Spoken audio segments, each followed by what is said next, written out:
مجھے ایک بندہ کہنے لگا شاہ جی یہ آپ کنڈے کرنے کو جائز کہتے ہیں؟ میں نے بڑے خوشی نال جائز کرنا، کھاؤ پیو، یہ حاجی صاحب کرانے میں کہا صرف اندر ہی نہ کھایا کرو، کسی باہر بھی دیا کرو۔ دیکھو ہم سیدوں پر الزام کتنا لگاتے ہیں، گندے لوگ گندے لوگ۔ وہ کہتے ہیں کہ حضرت امیر معاویہ رضی اللہ تعالیٰ عنہ کا وصال ہوا تھا، تو اس لیے یہ سید چھپ کے اندر خوشیاں مناتے تھے۔ حیا کرو، اتنے بزدل سید ہون دے نہیں تھے اس زمانے میں، نہیں سنا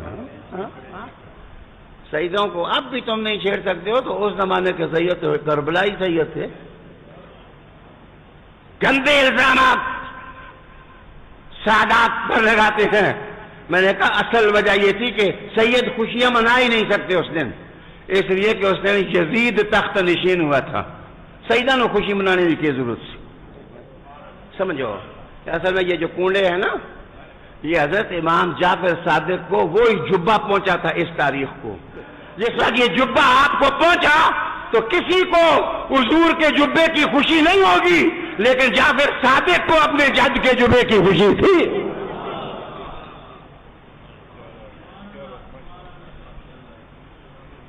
میں دیکھنا نہ ذرا کوئی ایک ہاتھ کھڑا کر دے جڑا یزید ہوتے خوش ہے، لعنت نہ۔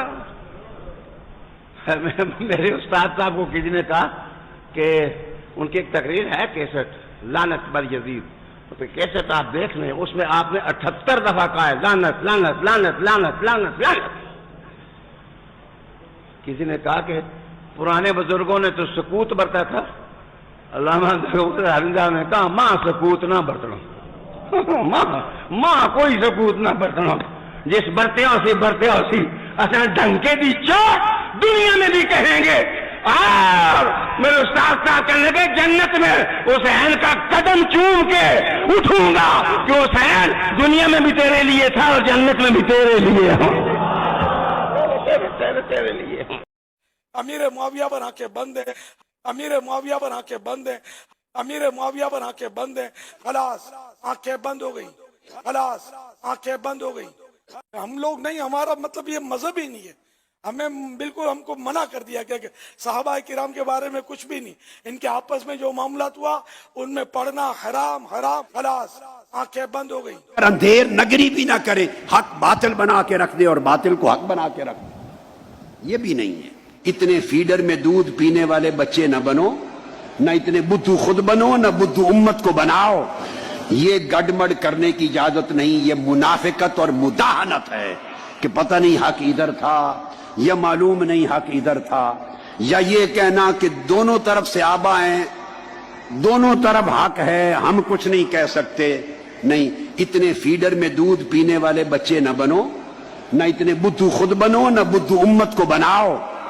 حق کی ہر ایک کو پہچان ہے، 1400 سال میں ہزاروں کتابیں بھری پڑی ہیں اس پر، ہر کتاب نے حق کو کھول کے لکھ دیا ہے۔ اب صاحب فتح القدیر لکھتے ہیں کہ اس پر دلیل قولہ علیہ الصلاۃ والسلام لعمار، جو متفق علیہ حدیث ہے بخاری مسلم کی، کہ آقا نے فرمایا ستقتلک الفئۃ الباغیہ، عمار تمہیں ایک باغی گروہ قتل کرے گا، شہید کرے گا۔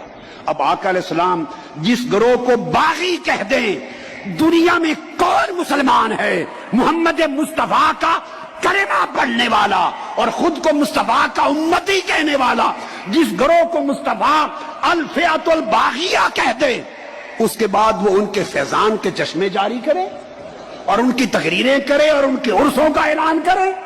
خدا کے لیے یہ کام 1300 سال میں اہل سنت کے اکابر نے نہیں کیا تھا، یہ فتنہ نہ بپا کرو۔ اور یہ لکھ کر کہ آقا نے فرمایا تھا عمار تمہیں باغی گروہ قتل کرے گا۔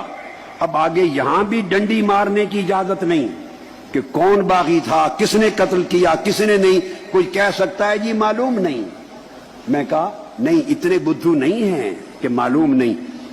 صاحب فتح القدیر لکھتے ہیں وَقَدْ قَتَلَهُ أَصْحَابُ مُعَاوِيَّةَ يُصَرِّحُ بِأَنَّهُ بُغَاةٌ، اور واضح طور پر حضرت امیر معاویہ کے لشکر نے ان کو قتل کیا تھا، یہ تصریح کرتا ہے اس امر کی کہ یہ طبقہ باغیوں کا طبقہ تھا.